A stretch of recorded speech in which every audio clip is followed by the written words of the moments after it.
క్రీస్తునాథుని యందు మిక్కిలి ప్రియ సహోదరి సహోదరులారా, నేను పనిచేసేటువంటి రెండవ ప్యారిష్ పునీత ఈదమ్మ గారి యొక్క విచారణ. ఇది జర్మనీ దేశంలోనే పేరెన్నిక కలిగినటువంటి మరొక పునీతురాలి యొక్క పుణ్యక్షేత్రం. ఇది మామూలు దేవాలయం కాదు, ఇది బసిలిక, పాపు గారి యొక్క బసిలిక. ఈ పునీత ఈదమ్మ గారు 7వ శతాబ్దంలోనే పునీతురాలిగా ప్రకటించబడింది. 7వ శతాబ్దంలో జీవించినటువంటి పునీత ఈదమ్మ గారు ఇప్పటి వరకు కూడా గొప్ప పునీతురాలుగా గౌరవించబడుతుంది. కారణం ఏమిటి అంటే, ఆవిడ ఒక రాజవంశీయురాలై ఉండి కూడా పేదల ఎడల, ప్రకృతి ఎడల చాలా ప్రేమ కలిగి జీవించారు. పేదలకి ఆమెకు చేతనైనంత వరకు కూడా ఆహారాన్ని పంచి ఇచ్చేవారు ఆ రోజుల్లోనే 7వ శతాబ్దంలో. అన్నిటికంటే ముఖ్యమైనటువంటిది ఏమిటి అంటే, దేవుని ఎడల అపారమైన భక్తి కలిగినటువంటి గొప్ప స్త్రీమూర్తి. ఆ రోజుల్లోనే అంటే సుమారుగా 1200 సంవత్సరాల క్రితమే ఇక్కడ ఒక దేవాలయాన్ని నిర్మించి క్రైస్తవ విశ్వాసం పెరగడానికి ఆమె ఎంతగానో దోహదపడ్డారు. ఇప్పుడు మనం నిలబడ్డటువంటి ఈ దేవాలయ పునాదులు అనేటువంటివి ఆ పునీత ఈదమ్మ గారు 1200 సంవత్సరాల క్రితం ఏర్పాటు చేసినటువంటివి. కాబట్టే ఆవిడ గొప్ప పునీతురాలిగా గౌరవించబడుతుంది. అన్నిటికంటే ముఖ్యమైనది ఏమిటి అంటే, యేసు ప్రభు పలికినటువంటి దైవ ప్రేమ, మానవ ప్రేమ తన జీవితంలో పరిపూర్ణంగా నెరవేర్చింది ఆవిడ. కాబట్టి శ్రీ సభ ఆమెను గొప్ప పునీతురాలుగా కొనియాడుతుంది. ఈ రోజుల్లో పునీత ఈదమ్మ గారి యొక్క పండగలు జరుగుతున్నాయి. మీరు ఇంటర్నెట్లోకి వెళ్ళి సెయింట్ ఈదా, IDA అని ఈదా అని కొడితే మీకు ఆ పునీతురాలు యొక్క చరిత్ర అంతా కూడా వస్తుంది. ఇదిగో మీకు చెప్తున్నాను, ఇది ఆ పునీతురాలు యొక్క రెలిక్. ఆమె యొక్క శరీర భాగం ఇందులో ఉంది. రెలిక్ అంటారనమాట, పవిత్రమైన అవశేషాలు. ఈ పవిత్రమైన అవశేషంతోటి మీకు ఆశీర్వాదం ఇస్తాను. ఆ తర్వాత ఆ పునీతురాలి గురించి, అదేవిధంగా ఈ దేవాలయాన్ని గురించి మీకు సవివరంగా తెలియజేయటానికి ప్రయత్నం చేస్తాను. ఆ తల్లి యొక్క పూర్తి అవశేషాలు అదిగో అక్కడ ఉన్నటువంటి ఆ బంగారు ఇది ఉంది కదా, క్రిప్టా అంటారు, దానిలో భద్రపరచబడి ఉన్నాయి మొత్తం కలిపి. ఇందులో మాత్రం ఒక భాగం మాత్రమే ఉంది. దీనితో మీకు ఇప్పుడు ఆశీర్వాదం ఇస్తాను. ప్రభువు మీతో ఉందురుగాక, మీ ఆత్మతో ఉందురుగాక. సర్వశక్తి గల సర్వేశ్వరుడు పిత, పుత్ర, పవిత్రాత్మ మిమ్ము మీ కుటుంబాలను చల్లగా దీవించి ఆశీర్వదించి కాపాడుదురుగాక. పునీత ఈదమ్మ గారా, మా కొరకు వేడుకొనండి. ఆమెన్. ఇది పునీత ఈదమ్మ గారి యొక్క పవిత్ర అవశేషాలు లోపల ఉన్నాయి. వారి యొక్క అవశేషాలు లోపల ఉన్నాయి. ప్రియులకు పునీతురాలి యొక్క అవశేషాలు దానిలో ఉన్నాయి.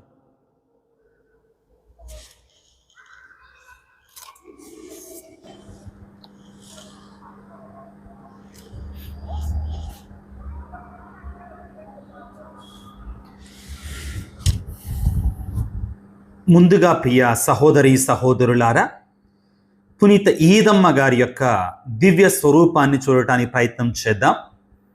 మీరు చూస్తున్నటువంటిది పునీత ఈదమ్మ గారి యొక్క పవిత్రమైనటువంటి స్వరూపం. ఆ స్వరూపాన్ని పడుకొని పెట్టారు, ఎందుకంటే ఇక్కడే ఆమె సమాధి ఉంది. దాని గుర్తుగా ఆమె పడుకున్నట్లుగా ఉంది. మొదట మీరు చూసేది ఒక జింకను చూస్తున్నారు. ఆమె ప్రకృతి అంటే చాలా ప్రేమ. కాబట్టి ఈ ప్రాంతానికి హెర్స్ఫెల్డ్ అంటారు, అంటే జింకల గ్రామం అని అర్థం, జింకల పట్టణం అని అర్థం. రెండవది, ఆమె చేతుల్లో ఒక దేవాలయం ఉంది. ఆమె రాజవంశీ రాలు. ఆ రోజుల్లో తనకున్నటువంటి సంపదతోటి ఇదిగో ఇప్పుడు మీరు చూస్తున్నట్టు ఈ దేవాలయం క్రింద భాగములో పాత దేవాలయాన్ని నిర్మించారు. ఆ తర్వాత దీన్ని కొత్త దేవాలయంగా నిర్మించారు. ఆవిడ నిర్మించినటువంటి పునాదుల పైన ఇప్పుడున్నటువంటి దేవాలయాన్ని నిర్మించారు. కాబట్టి ఇదిగో ఈమె ఒకవైపున దేవుని మీద అపారమైన ప్రేమ, అదేవిధంగా పేద సాధల మీద, ప్రకృతి మీద, జంతువుల మీద ఎంతో ప్రేమను చూపించేవారు. కాబట్టి యేసు ప్రభు చెప్పిన మాటలు, నీ దేవుడైన ప్రభువుని ప్రేమించు, నీ పొరుగువారిని ప్రేమించు, ఈ 2 కార్యాలు కూడా ఈ తల్లి తన జీవితంలో పరిపూర్ణంగా నెరవేర్చారు. గొప్ప పునీతురాలు. చాలామంది జర్మనీ దేశంలో అక్కడక్కడ సెయింట్ ఈదా, పునీత ఈదమ్మ గారని పేర్లు పెట్టుకుంటారు. ఈమె గొప్ప పునీతురాలుగా ఇక్కడ కొనియాడబడుతుంది. ఇప్పుడు నేను మీకు ఈ దేవాలయాన్ని, బసిలికా దేవాలయాన్ని మీకు చూపిస్తాను, ప్రయత్నం చేస్తాను. ముందుగా బయటికి వెళ్ళి లోపలికి రావడానికి ప్రయత్నం చేద్దాం. ప్రభునందు ప్రియులకు దేవుని బిడ్డలారా, ఇప్పుడు పునీత ఈదమ్మ గారి యొక్క బసిలికా దేవాలయాన్ని బయట భాగం నుండి చూద్దాం. ఒక్కసారి మీరు ఆ దేవాలయం ముందున్నటువంటి బిల్డింగ్ చూడండి. అది 5 అంతస్తుల బిల్డింగ్, మనకి రైట్ సైడ్ కనబడే బిల్డింగ్. దాని తర్వాత ఉన్నటువంటి దేవాలయం, అది చూడండి ఎంత ఎత్తు కనపడుతుందో ఆ 5 అంతస్తుల బిల్డింగ్ మీద నుంచి కూడా. ఇది చాలా సుందరమైనటువంటి దేవాలయం, చాలా పెద్ద దేవాలయం కూడా. ఈ దేవాలయాన్ని 16వ బెనడిక్టు పాపు గారు బసిలికా దేవాలయముగా, పోపు గారి దేవాలయంగా ప్రకటించడం జరిగింది. ఈ దేవాలయాన్ని సందర్శించుకోవటానికి, పునీతురాలి యొక్క మధ్యస్థ ప్రార్థన వేడుకోవటానికి చాలామంది భక్తులు వస్తుంటారు. నేను వీడియో తీయటానికి అనుకూలంగా ఉంటుంది అనే ఉద్దేశంతో ఎవరు లేనటువంటి సమయంలో, మిట్ట మధ్యాహ్నం సమయంలో ఈ యొక్క వీడియోని తీయడానికి ప్రయత్నం చేస్తున్నాను. నిదానంగా ఈ రోడ్డును క్రాస్ చేసి దేవాలయం దగ్గరికి వెళ్ళటానికి ప్రయత్నం చేద్దాం. చాలా ఎత్తున్నటువంటి దేవాలయం అండి. మనకు అలా చూస్తున్నప్పుడు చాలా చిన్నదానిలా కనబడుతుంది, కానీ చాలా విశాలమైనటువంటి, సుందరమైనటువంటి, ఎత్తైనటువంటి దేవాలయం. ఈ దేవాలయాన్ని నిర్మించింది 100 సంవత్సరాల క్రితం. ఇప్పుడు ప్రస్తుతం ఉన్నటువంటి దేవాలయం నిర్మించబడింది. నేను ఇంతకుముందు చెప్పాను కదా, పునీత ఈదమ్మ గారి యొక్క స్వరూపాన్ని చూపించినప్పుడు ఆమె నిర్మించినటువంటి దేవాలయపు పునాదుల పైన ఈ దేవాలయాన్ని నిర్మించారు. ఇది ఇప్పుడు మీరు చూస్తున్నటువంటి దేవాలయం, ఇదంతా ముఖ భాగం, ఫ్రంట్ భాగమేనమాట. ఇప్పుడు మీరు చూస్తుందంతా కూడా ఫ్రంట్ భాగంలో ఉన్నటువంటిది. ఇంకా వెనక భాగం ఇంకా చాలా ఉంటుంది. మీరు ఇప్పుడు చూస్తున్నంతా కూడా ఫ్రంట్ భాగం, ముఖ భాగం. నిదానంగా మనం లోపలకు కూడా వెళ్ళి దేవాలయాన్ని చూడటానికి ప్రయత్నం చేద్దాం. ఒకసారి ఆ శిఖరాన్ని చూస్తున్నాను. నాది ఫోన్ కాబట్టి దాన్ని అందుకోలేకపోతుంది, ఆ హైట్ని అందుకోలేకపోతుంది. మరలా మన ముఖద్వారం దగ్గరికి వెళ్ళి ఆ ముఖద్వారం గుండా లోనికి ప్రవేశించడానికి ప్రయత్నం చేద్దాం. ఇదిగో ఇది ముఖద్వారం. నేను మీకు మరొక దేవాలయాన్ని చూపించినప్పుడు చెప్పాను, ఈ తలుపులే సుమారుగా 18 అడుగులు, దానికంటే ఎక్కువగా హైట్ ఉంటాయి. ఒక్కొక్కటి చాలా ఎక్కువ హైట్ ఉన్నటువంటివి ఉంటాయి. లోపలికి అడుగుపెట్టగానే మరొకసారి వ్యాకుల మాత స్వరూపాన్ని మనం చూస్తున్నాం, రాతితో చెక్కబడినటువంటి దివ్య స్వరూపం. ఇటువైపున మరలా నేను మీకు ఒకసారి ఆల్రెడీ జర్మనీ దేశంలో ఉన్నటువంటి దేవాలయాన్ని చూపించాను. ఇది 2వ దేవాలయం. మీరు చూస్తున్నటువంటివి ఏంటంటే, మొదటి ప్రపంచ యుద్ధంలో, 2వ ప్రపంచ యుద్ధంలో ఈ గ్రామం నుండి చనిపోయినటువంటి వారు, గెడాంక్ టాఫెల్ అంటే గుర్తు చేసుకునేటువంటి స్మారక స్తూపము అని అర్థం అనమాట. ఆ గ్రామాలలో మరణించినటువంటి వారి పేర్లు ఇక్కడ రాయబడి ఉంటాయి. ఇది ఇక్కడ చూడండి, ఇవన్నీ కూడా పేర్లు అనమాట. ఎవరెప్పుడు చనిపోయి, యోహాన్నెస్, ఫ్లూటర్, ఆ విధంగా పేర్లు, మరణించినటువంటి వాళ్ళ పేర్లు కూడా అక్కడ రాయబడి ఉంటాయి. మొదటి ప్రపంచ యుద్ధం, 2వ ప్రపంచ యుద్ధంలో మరణించినటువంటి వారి యొక్క దివ్య స్వరూపాలను మనం అక్కడ పేర్లు చూసాం. ఇక్కడ మనం చూసినట్టయితే ఒకవైపున పునీత అంతోని వారి స్వరూపం మనకు కనబడుతుంది, మనకి రైట్ సైడ్ మనకు కనబడుతుందండి. పైన పునీత ఈదమ్మ గారి యొక్క స్వరూపం, మనకి వివిధ స్వరూపాలు మనకు కనబడతాయి. ఇది బసిలికా దేవాలయం, మనం అడుగు పెడుతున్నాం. సుందరమైనటువంటి బసిలికా దేవాలయం ప్రియులారా. రోమన్ గోతిక్ స్టైల్లో ఇది నిర్మించబడింది. ఆ వెనకున్నటువంటి పలక మీద ఈ దేవాలయం యొక్క చరిత్ర కూడా రాయబడి ఉంది. ఇది దేవాలయం చూడండి, ఎంత సుందరంగా, ఎంత విశాలంగా, ఎంత పెద్దగా ఉందో చూడండి.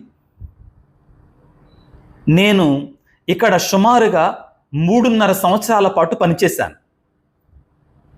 నాకు చాలా సంతోషంగా ఉండేది ఈ పుణ్యక్షేత్రంలోనికి వచ్చి దివ్యబలి పూజను చేసినప్పుడల్లా కూడా. ఒక పరిశుద్ధురాలు కదండి. మీకు చెప్పాల్సింది ఏంటంటే, ఆ పీఠం కిందనే ఆ పునీతురాలు యొక్క పవిత్రమైన అవశేషాలు ఒక బంగారు పెట్టెలో ఉంటాయి. మనకి ఇప్పుడు కనపడుతున్నటువంటిదే పీఠం. ఆ పీఠం క్రిందనే ఉంటుందన్నమాట. ఆ బంగారు పెట్టెలో ఆ పునీతురాలు యొక్క అవశేషాలు ఉంటాయి.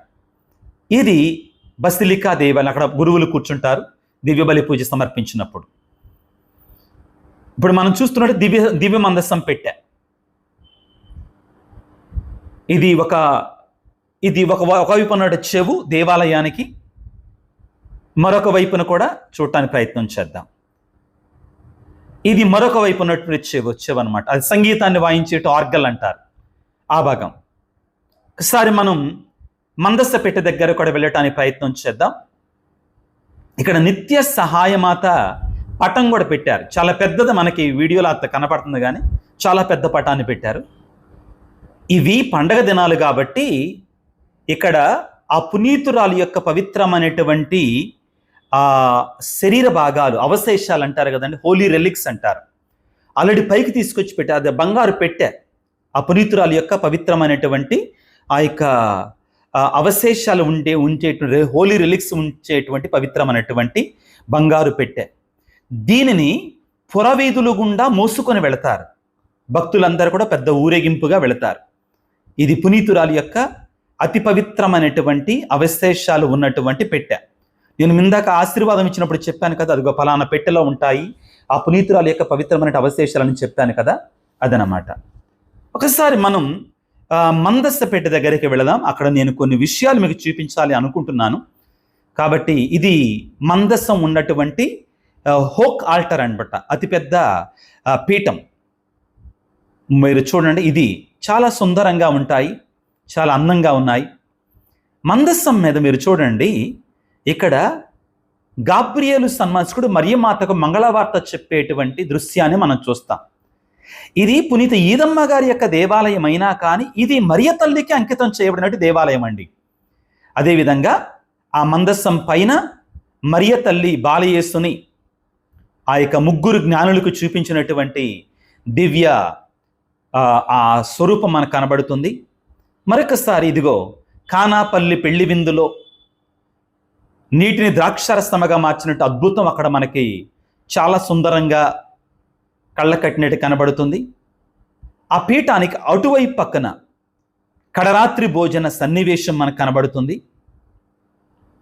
తరువాత క్రీస్తు ప్రభువు ఉత్థానమయ్యేటువంటి సన్నివేశం, సైనికులు పడిపోయి ఉన్నారు. ఇదంతా కూడా పీఠం మీద ఉన్నటువంటివండి, పీఠానికి ఇరువైపులా ఉన్నటువంటి. ఏ పీఠం? మనకి దివ్య మందస్సం ప్రక్కన ఉన్నట్టు పీఠం అన్నమాట, హోక్ ఆల్టర్ అంటారు. పూజ సమర్పించే పీఠాన్ని మనం చూసాం, ఇందాక నేను నిలబడి ఆశీర్వాదం ఇచ్చాను కదా, అదే. పాతకాలంలో తిరిగి దేవాలయం వైపు తిరిగి, అంటే మందస్సం వైపు తిరిగి పూజ చేసేది ఇక్కడ చేసేవాళ్ళు. ఇంకా ఆ పీఠాలు ఇంకా ఉన్నాయి ఇక్కడ. ఇది మందస్సం ఉన్నటువంటి పవిత్రమైనటువంటి ఈ యొక్క ఆల్టర్. దీన్ని చూపించడానికి నేను చాలా సంతోషపడుతున్నాను.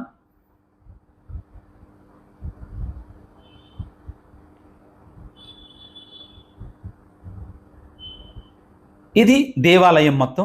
కొంతమంది పిల్లలు వస్తున్నారండి, ప్రత్యేకమైన ప్రోగ్రాం ఉందనుకుంటా వాళ్ళకి. ఇంతకుముందు మనం చూసినటువంటిది దివ్య మందసానికి పక్కనే ఉన్నటువంటి పీఠం. ఇది సైడ్ ఆల్టర్ అంటారండి. ఇక్కడ కూడా పూజలు చేసుకోవచ్చు. పెద్ద దేవాలయాల్లో చాలా ఉంటాయండి, పీఠాలు చాలా ఉంటాయి. ఇక్కడ మరియ తల్లికి జోజప్ప గారికి వివాహం జరుగుతుంది. ఆ తర్వాత బాలయేసు కొంచెం పెద్దవాడయ్యాడు, యోసేపు గారికి సహాయం చేస్తున్నారు. మరియ తల్లి తన పని తాను చేస్తూ ఉందన్నమాట. ఆ తరువాత మరొక భాగం కూడా మనకు కనబడుతుంది. జోజప్ప గారు మరణించినటువంటి సన్నివేశం ఇది. మనకు సహజంగా చాలా చోట్ల మనకు కనబడదండి. ఇది ఒకవైపు ఉన్నటువంటి పీఠం.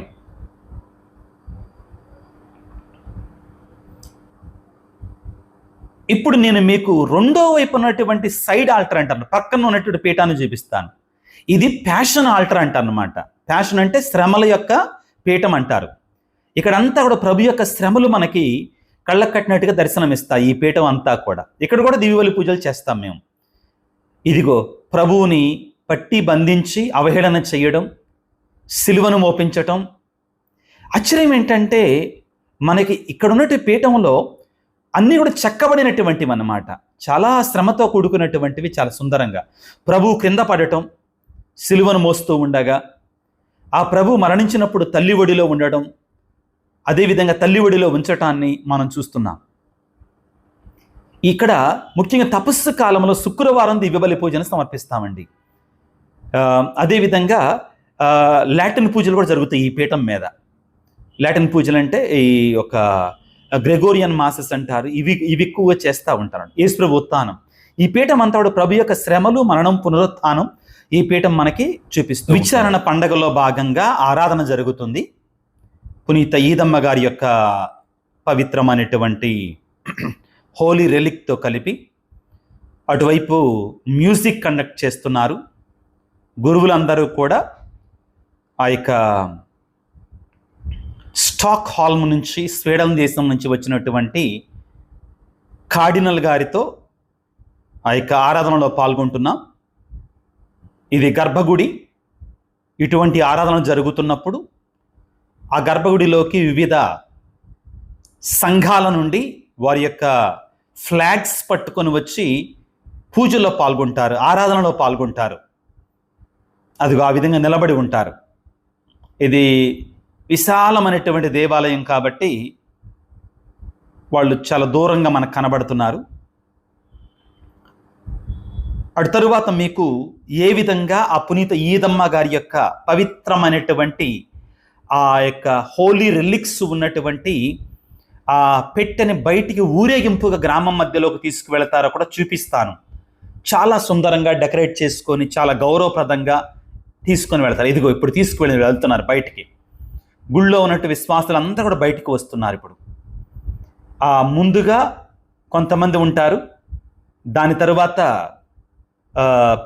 పునీత ఈదమ్మ గారి యొక్క పవిత్రమైనటువంటి ఆ యొక్క హోలీ రెలిక్స్, పవిత్ర అవశేషాలు ఉంటాయి.